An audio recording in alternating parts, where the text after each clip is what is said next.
개수를 보겠습니다. 자, 역시 적전수점이 강연에 되어 있고요. 개수 지약. 개수는 지극히 약하다. 지극히 약하다. 자, 가불병정 무기경신 임계 중에서 개수가 음중의 음이라는 거죠. 지극히 약하다. 달어 천진. 천진은 이제 나루터 진이죠, 이게. 그러니까 하늘에 있는 나루터에 도달한다. 달한다. 어디에 도달하는 거죠? 여기 은 어디에니까요. 천진, 하늘의 나루터에 도달한다. 그러니까 개수는 지극히 약하지만 하늘의 나루터에 도달할 만큼보다 끈기가 있다. 이런 말이죠. 끈기가 있다. 예, 근데 우리가 을목 있죠, 을목. 을목은 우리가 이제 뭐냐면 좋게 이야기해서 꽃나무라고 하지만 또 다른 말로 뭐라고 해요? 잡초라고 하죠. 잡초는 뭐예요? 을목이 가장 특징이 뭐예요? 생명력이 아주 강하다. 그렇죠? 여러분들 풀 안 죽여 봤죠? 전원주택지 가면 풀 죽여도 올라오거든요. 근데 감목이 있죠. 감목은 나무예요. 만약에 어떤 나무에서 나무 톱질해서 잘라버려요. 그러면 감목은 다시 못 살아요. 그냥 죽습니다. 근데 풀은 또 제거해도 예초기로 제거해도 끊임없이 나와요. 풀은 생명력이 강하죠. 자, 우리가 임수는 뭐죠? 큰 물이라고 했어요. 그런데 개수는 또랑물 있잖아요. 물기가 약한 또랑물이에요. 이거는 큰 호수나 바다인데. 그런데 개수는 뭐다? 이게 약하지만 뭐다? 하늘에 있는 나루터까지 도달할 수 있는 그러한 끈기가 있다.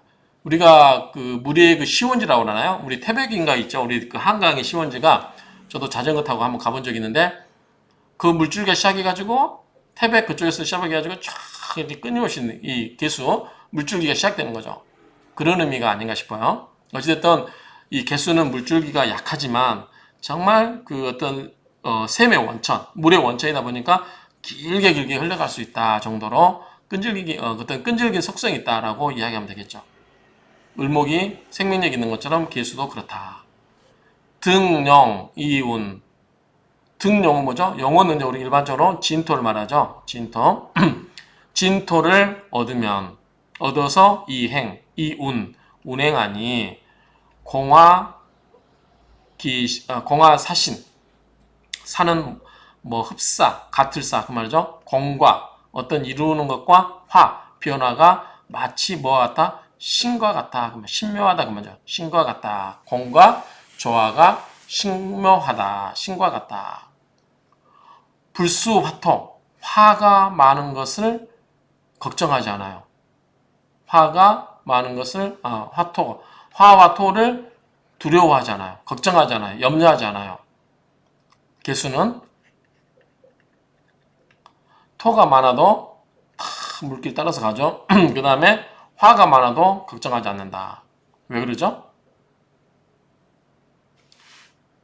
자, 개수가 있는데 화가 있는데 수죠. 개수가 있는데 화가 많으면 증발되잖아요. 토가 많으면 무토가 오면 합을하죠. 합을하고 기토가 오면은 뭐 같은 음토니까 견딜 수 있고 화는 병화가 오고 이 정화가 있죠.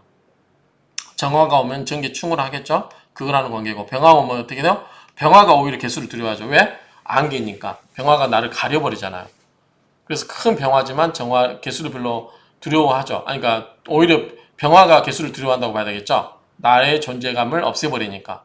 그래서 개수는 이 화가 많은 것도 두렵지 않고 화나 토를 두려워하지 않는다. 이런 의미로 보여져요. 불수화토, 불론경신, 경금과 신금을 논하지 않는다. 무슨 말이에요? 특거리하지 않는단 말이죠. 경금과 신금이 오면 어떻게 돼요? 금생수 해주잖아요. 금생수. 두려워하지 않죠. 오히려 나를 생해주니까 좋아하겠죠. 합무견화. 자, 무토와 이 개수가 무토와 합을 하겠죠. 무게합, 화를 하겠죠. 화를 만들어내죠. 합무견화. 화상, 사진. 그게 뭐다? 진짜처럼 그 모습이 진짜처럼 보인다. 진신이다는데 참된 것처럼 보인다 그 말이죠. 그 모습이. 자, 이렇게 되는데, 자, 뭐라고 설하고 평주가 하고 있는지 부연 설명하고 이제 평주는 부연 설명한 거죠. 여기에 대해서 하나씩 풀어 쓰는 거예요.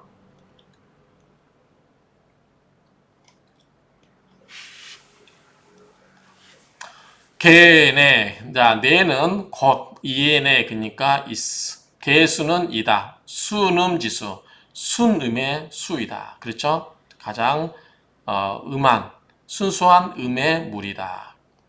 발언 수장. 발언이 비록 길다고 하지만 그 성질은 지극히 고요하고 성정은 굉장히 고요하고 정하고 그리고 지극히 약하다.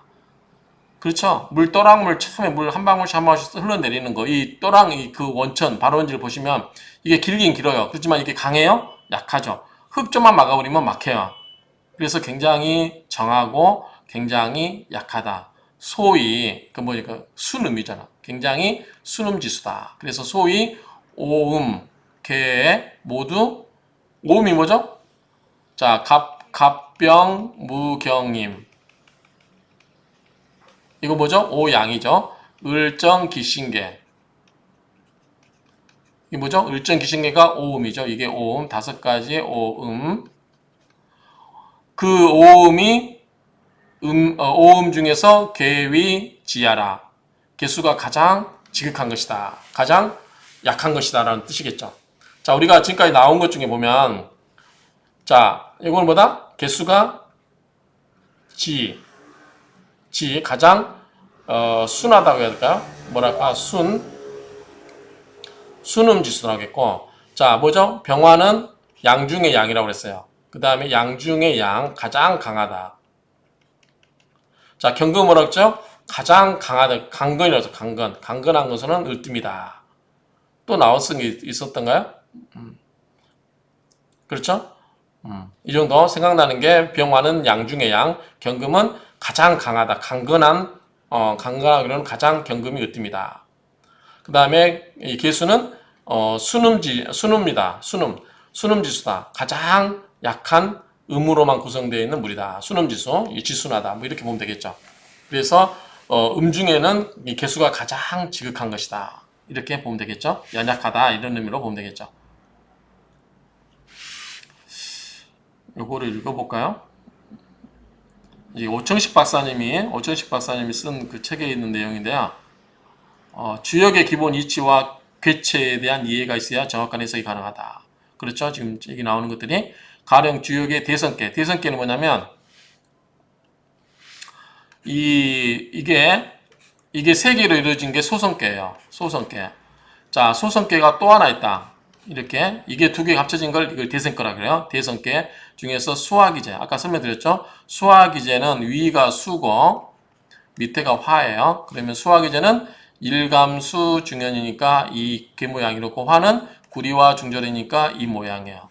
수화기제의 경우 위에 있는 윗개. 이거는 우리가 윗개라고 하고 이거는 넷개라고 해요.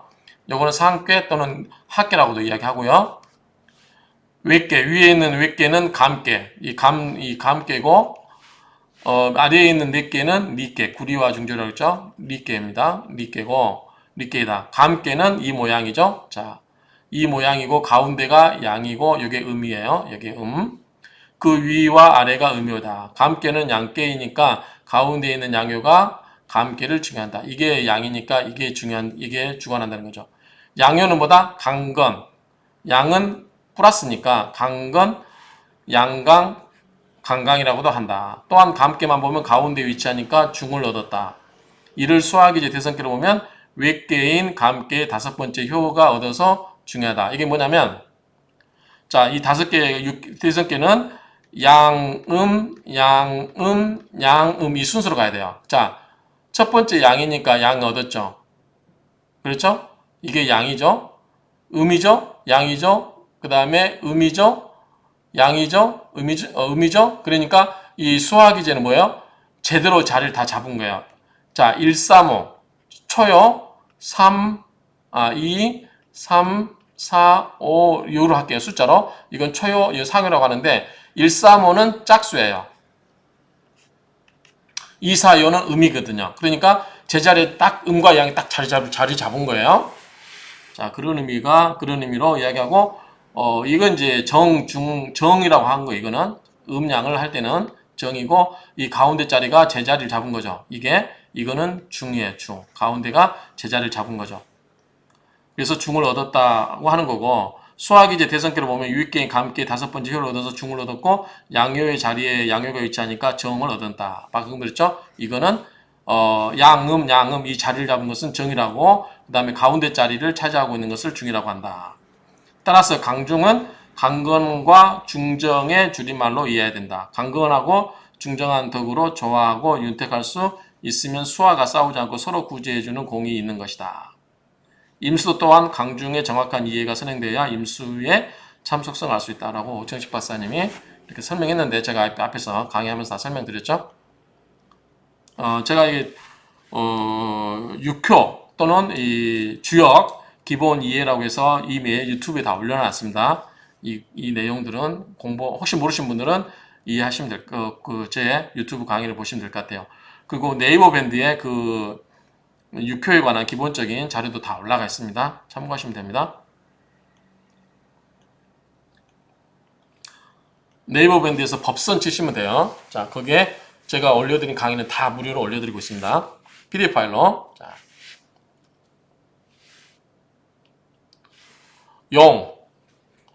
용이라고 하는 것은 진이죠. 자, 용은 진을 의미한다. 천간을 이게 진행시키다 보면 견을 보게 되면 즉 화기 그 변한 기운의 원신이 투출된다. 그래서 위 일정지리, 이것은 하나의 정해진 이치다. 상견 적천수 징일, 적천수 징일을 보세요 라는 이야기죠. 이게 무슨 말이냐면 우리가 둔갑이라고 하죠. 둔간. 자, 이걸 때 육식갑자를 진행시키다가 이 진을 만나게 되면 바로 화기의 원신이 천간에 나타난다. 그래서 이것은 정해서 변하지 않는 이치다라고 하는데, 이건 설명을 좀 드릴게요. 자, 가져와서 설명을 드리겠습니다.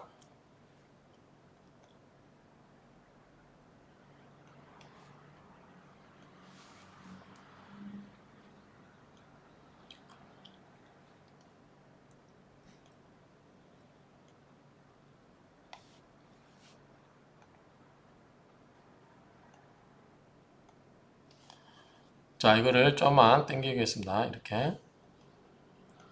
다 해버리면 너무 화면이 커져서 이 정도만 해놓겠습니다. 자, 보시면. 이거는 옛날에 제가 사주명리학 강의에 올려놓은 자료입니다. 자, 이거는 우리가 이제 그 연도를 보고, 이 월을 뺄 때 이렇게 시작하는 거죠. 자, 보시면. 여기서 지금 임수, 개수죠. 개수예요. 자, 개수는 여기 있어요. 개수와 무토로 해당되는 연도는 무게합화죠. 그럼 이걸 생하는 거 뭐죠? 목생화죠. 목이죠? 목은 뭐죠? 갑이죠. 그래서 갑부터 시작한다는 거죠. 자, 인원은 1월, 묘, 진, 사오미, 신유술, 해자축. 요거는 월이기 때문에 변할 수가 없죠. 그러면 요 앞에다 뭘 붙이냐 이거죠. 이럴 때 무게년, 무토나 개수로 시작되는 년보다 앞에다 갑부터 시작한다는 거죠. 왜? 무게합화, 화니까 화를 생해주는 뭐죠? 생해주는 걸 이제 처음 생해주는 거를 1호를 잡거든요. 그러면은 목생화니까 갑부터 시작되는 거예요. 갑을, 병정, 무기, 경신, 임계, 갑을 이렇게 나가는 거죠. 그래서 갑인데 문제는 여기서 뭐냐면 지인으로 시작되는 거. 자, 지인으로 시작되는 거. 자, 지인으로 시작되는 건 뭐예요? 병이죠. 여기에 병이 할당됐죠. 그럼 무게는 뭐죠? 화예요. 그러면 화니까 이 병화하고 일치하죠. 병화가 화니까. 그렇죠? 이게 일치한다는 거죠. 그런 이야기입니다. 그래서 이건 정해져서 이치가 변하지 않는 이치라는 거죠. 이건 정해져 있는 이치라는 거죠. 그러면 자, 임수를 볼까요? 임수는 뭐죠? 정임한목이죠. 그렇죠? 정임한목이에요. 목을 생해주는 건 뭐죠? 수죠. 그러면 뭐죠? 임이겠죠. 임민부터 시작하겠죠. 임민부터 시작해요. 그래서 진이 시작되는 거. 진. 자, 이때 보면 뭐예요? 갑이죠. 자, 정임한목이죠. 똑같이 목이죠. 똑같죠? 자, 병신. 병이나 신년도에 하면 병신합 수죠. 수를 생겨주는 건 뭐죠? 금이죠. 그럼 뭐다? 경인부터 시작했죠. 경인, 신묘, 임진 쭉 나가죠. 그러면 자, 진에서 보면은 뭐다? 임수요. 임수. 임수는 뭐죠? 수잖아요. 그러면 병신합 수하고 수하고 일치하죠. 이건 일치하죠. 자, 을경. 을이라든가 경금의 연도는 뭐다? 을경합 금이죠. 금을 생각하는 건 뭐죠? 토죠. 그러면 무인부터 시작하겠죠. 무가 토니까요. 무인, 기묘, 경진 나가죠. 자, 진에 보면 경금이에요. 경금 일치하죠. 여기도 금이니까. 자, 갑긴년 보면 갑기합 토죠. 토를 생겨주는 건 뭐죠? 화죠. 그럼 뭐죠? 병부터 시작하겠죠. 병인 이렇게 시작하죠. 그래서 병인, 정묘, 무진 나가죠. 진토에 보면 진월에 보면 뭐예요? 무토가 있죠. 무토와 토는 어떻게? 같은 토죠. 그렇죠? 그래서 진월에 해당되는 진에 해당되는 것은 이 갑기합토, 을경합금, 병신합수, 정임합목, 무기합화, 화한 오행이죠. 화, 목, 수, 금, 토. 요것과 이 진월에 해당되는 이 오행이 일치한다, 일치하지 않는다, 일치한다. 이거는 일치한다는 거죠. 변하지 않는다. 그래서 이게 변하지 않는 이치라고 하는 거죠. 이해하시겠죠?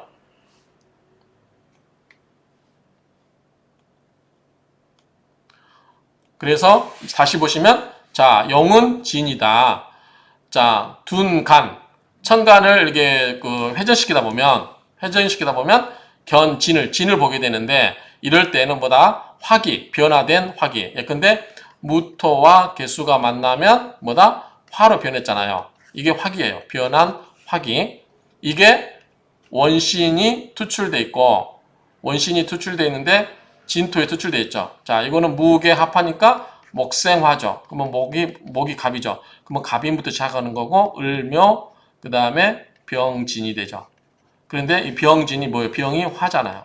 그래서 이 화와 화는 일치한다는 얘기죠. 그래서 원신이 투출되는데 위에 일정지리 이것이 하나에 정해져 있는 이치다라고 하는 거죠. 자, 그렇게 이해하시면 되고요. 불수 화토자. 화와 토를 근심하지 않아요. 걱정하지 않아요. 그건 왜 그러냐. 지약지성. 너무나 약한 성질 때문에 화를 보게 되면 화를 봤는데 토가 많다. 그럼 어떻게 돼요? 종화이라. 그러면 그냥 따라가 버리면 되죠. 따라가거나 변해버리는 거죠. 합을 한다는 거죠. 합을 해서 변화를 해버리고 따라가서 변화한다는 거죠. 자, 개수였죠. 지금 우리가 개수였죠. 자, 토가 너무 많아요. 뭐가 있죠? 기토. 밑에는 진, 미, 막 이렇게 토가 많아요. 그럼 어떻게 해요? 그냥 따라가는 거죠. 이게 종이에요. 그런데 개수가 있어요. 그런데 기토도 있고 여러 가지 토가 있는데 여기 무토가 있어요. 그럼 어떻게 해요? 합을 하면 되죠. 이거는 화죠. 변화한 거죠. 합을 해서 화가 되는 거예요. 그러니까 이 화토를 두려워하지 않는데 이것은 이 개수가 지극히 약하기 때문에 토를 만났을 때는 토가 많을 때는 어떻게 된다? 따라가거나 화한다는 것은 무토가 있을 때 그런다는 거죠. 변해버린다는 거죠. 불론, 경신자, 경신을 논하지 않는다라는 게 무슨 말이냐? 약수, 자 개수가 약수잖아요. 개수가 약한 수이기 때문에 불능설 금기, 금의 기운을 설기시킬 수가 없다 그 말이에요. 자 무슨 말이냐면 자 경금하고 신금이 있는데 이때 개수가 이 기운을 빼와야 되잖아요. 금생수 하잖아요. 그런데 경금하고 신금 입장에서는 생해주질 않아요. 그러면 내가 어떻게 해요? 개수가 빼와야 되잖아요. 근데 개수가 너무너무 약해요. 그래서 우리가 어린아이가 태어났을 때 어린아이가 젖빨 힘이 없다. 젖을 빨 힘이 없어서 젖을 못 먹어요. 그럼 어떻게 돼요? 다른 방법을 써야 되죠. 그쵸? 그런 이야기예요. 그러니까 이 개수가 너무나 약해서 기운을 설기시켜 올 수가 없다는 거죠. 경금이나 신금으로부터 금의 기운을 빼낼 수가 없다는 거죠. 너무 약하기 때문에. 그래서 젖빨 힘이 없어서 젖을 빨지 못하는 어린아이처럼 생각하시면 되겠죠. 그리고 이 금이 많으면 오히려 탁해진다. 금이 많으면 오히려 탁해진다. 이거는 원래 이거 앞에서 우리가 예를 들었던 건데 사주에서 원칙적으로 금은 뭐다? 수를 생해줘요. 수를 생해주죠. 근데 금이 너무 많으면 어떻게 된다? 청해야 되는데 금이 너무 많으면 어떻게 된다? 오히려 탁해진다는 거죠. 탁수가 돼버려. 탁수. 그렇죠? 자, 수는 수생목이죠. 목을 생해줘요. 근데 수가 너무 많아요. 그러면 수다 하면 어떻게 돼요? 목부가 돼버려요. 수생목이 아니라 수가 너무 많으면 목이 떠버려요. 그렇죠? 금다 탁수 수탁. 금다 탁수 수탁이라고 할 수 있겠죠. 금이 너무 많으면 수가 탁해진다. 아시겠죠? 수다 목부. 또 얘는 뭐가 있을까요? 생해주는 게 토. 토는 뭐죠? 금을 생해주죠. 토생금이죠. 근데 토다. 토가 너무 많으면 어떻게 해요? 금이 묻혀버리죠. 토다 금매.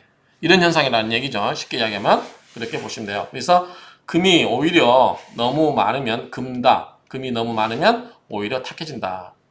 즉, 가리킨단 말이죠. 개수, 이연. 개수를 가리켜서 하는 말이다. 그 말이죠. 개수의 특징이 그렇다. 이런 얘기겠죠. 개수를 가리켜서 하는 말이다.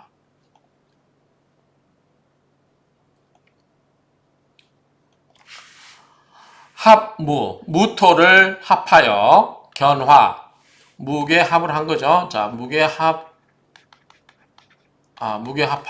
화를 만들었어요. 무게 합화, 화를 보게 되는 것, 본다는 것은 무토는 뭐다? 조토고 두텁다. 무토는 뭐라고? 산이라고 그랬잖아요. 그래서 우리가 견고하고 두텁다고 그랬죠. 그래서 특히 무토는 뭐다? 물기가 있다 없다? 없다. 그렇죠? 그래서 이 조토다. 말라있는 토고. 그 다음에 뭐다? 두텁다. 산이 큰 산이죠. 두텁죠. 그래서 이 두터운 그러한 성질을 가지고 있다. 사주에서 견, 병, 진, 병과 진토를 보게 되면 자 개수가 있는데 사주에서 병과 진을 보게 되면 인출 화신 그 화신을 인출해 온다. 진을 개무죠. 화신을 인출한다. 무게합을 하는 거죠. 화신은 헤어서 화상 내진 그게 진실하게 된다. 이게 정확하게 사주에 병진이 있다고 하면 화신이 인출된다. 이 화가 나오긴 하는데요. 무게합을 지금 이야기하고 있으니까 이게 나오긴 한다는 거죠. 여기서 나오고 여기서 나오고 뿌리가 되는 거죠. 진토가 화상은 진실하게 된다. 여기 보면 무게화 하는데 병은 원신이 되며 진을 만났기 때문이다. 뭐 같은 이야기 같고요. 만약에 금수가 자, 이번에는 금수가 왕하다. 자, 개수가 있어요. 자, 근데 금수가 왕하면 뭐죠? 가을과 계절이겠죠. 금이 많고 수가 많다. 그러면은 수 기운이 세지죠. 그런 경우 왕성한 추적, 가을이라든가 동. 자, 금은 뭐죠? 추. 자, 수는 동이죠.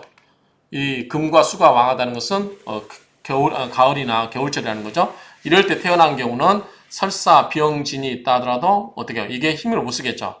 병진이 있다 해도 정을 한다 안 한다? 안 한다고 보는 거죠. 정하거나 합하는 것이 어렵다. 왜 그럴까요? 자기가 자 정이라든가 정은 뭐 한다고 했어요? 정은 뭐 한다? 내가 따라간다는 거야. 따라가는 건 어쩔 수 없이 따라간다. 왜? 내가 너무너무 약하니까. 내가 약하니까 따라가는 거예요. 그렇죠? 내가 약하니까 따라가거나 합을 하는 거죠.